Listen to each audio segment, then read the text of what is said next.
Hello, and welcome to Ethical Decision Making, Leading with Integrity and Empathy to Guide Social Work Practice.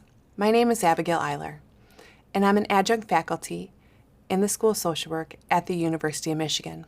I'm also a clinical social worker in Michigan Medicine at the University of Michigan, and the current president of the National Association of Social Workers, Michigan Chapter Board of Directors.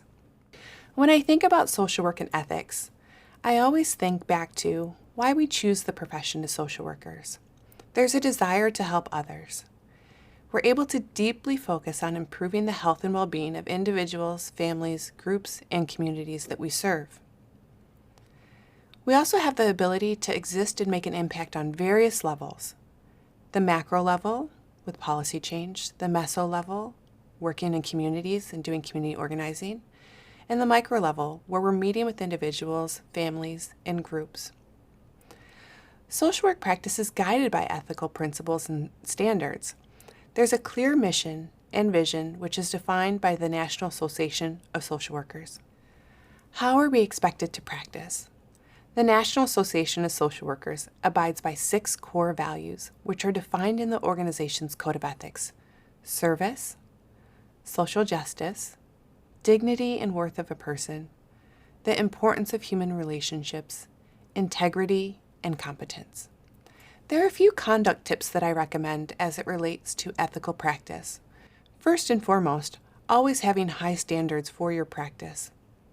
Being respectful, demonstrating professional boundaries, completing assigned tasks on time, achieving and maintaining a high level of professional integrity. Never stop learning, whether that be engaging in formal or informal research when appropriate, and utilizing evidence-based practices. Respect others with your whole heart. Social workers should always make clients their primary responsibility. Foster maximum self-determination in their clients, which is guided by the Code of Ethics, and respecting the privacy and keeping information confidential at all times. As social workers, we have a commitment to our clients. Safety is essential. Across the United States, we have mandated reporting laws, which helps guide our practice to prevent and reduce the abuse and neglect of children and vulnerable adults. It's important because our clients have their own specific needs that we allow our interventions to be driven by client interest. It's important that we're clear, competent, and humble when practicing social work. When we're clear, it allows us to work together on mutually agreed upon goals. To be competent, we're allowing research and best practices to guide the work that we do. And to be humble, when we're practicing through a lens that's cultural, we're engaging in cultural humility, honoring that each client is the expert on their own needs. Aim to help colleagues and be reliable employees. The NASW Code of Ethics says that clients should be treated with respect, fairness, and courtesy. It's important to adhere to these professional obligations that are determined by our employers. When we have a commitment to our colleagues and our employers, we're engaging in consultations and collaborations as needed. We make referrals based on need and best fit. And importantly, we respect and we're honest to ensure a healthy work environment.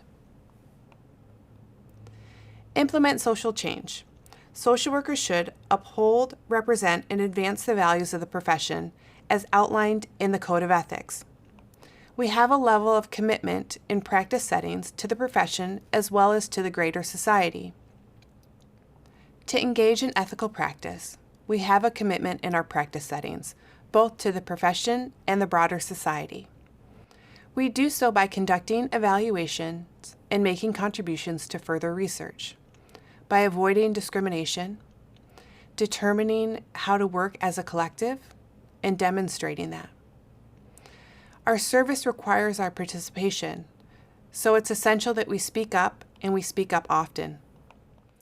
When we think about ethical practice, we need to consider who holds social workers responsible.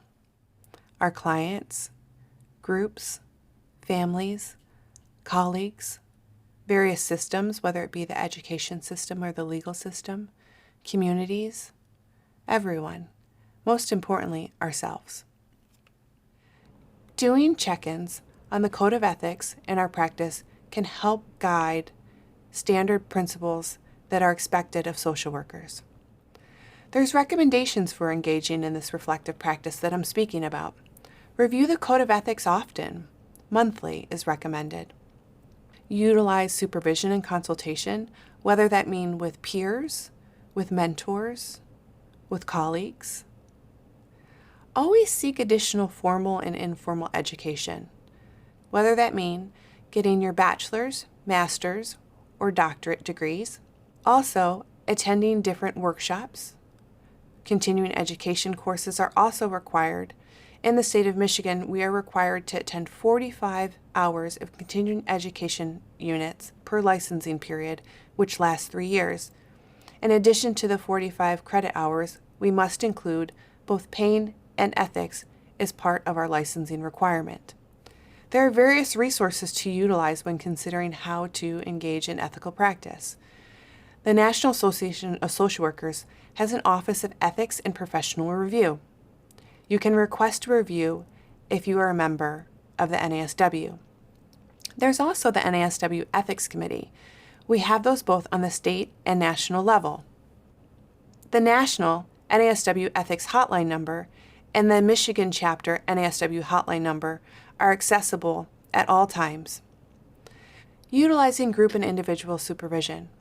It's important that when we utilize individual and group supervision, we are getting feedback about the questions to ensure that we're practicing in an ethical manner.